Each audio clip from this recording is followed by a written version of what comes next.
கடகம் வந்து சந்திரனின் வீடு சார். பேம்பரிங்.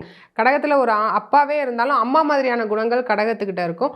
எல்லாருக்கும் என்ன பிடிக்கும், நம்ம ஒரு கூட்டத்தில் இருக்கோம், ஒரு வீட்டில் இருக்கோம், அங்கே ஒரு கடகம் இருந்தாங்கன்னா, இந்தாப்பா உன் துப்பட்டாவை நீ விட்டுட்டு போயிட்டா, இது உன் ஃபோனு, இது உன் பென்சில், உன் பென்னு, இந்தா இது உனக்கு பிடிச்ச சாப்பாடு, அவங்களுக்கு அது பிடிக்குமே, அவங்களுக்கு காரம் தூக்கலாக போடுங்க, இவங்களுக்கு ஸ்வீட் அதிகமாக கொடுங்க, இதெல்லாம் கடகம்.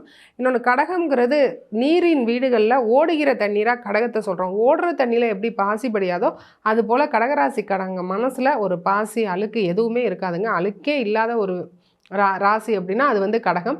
இன்னொன்று எல்லாரையும் ரொம்ப பேம்பரிங் பண்ணி பார்த்துப்பாங்க. ஆனால் அந்த அக்கறை அவங்களுக்கு திரும்ப கிடைக்காது.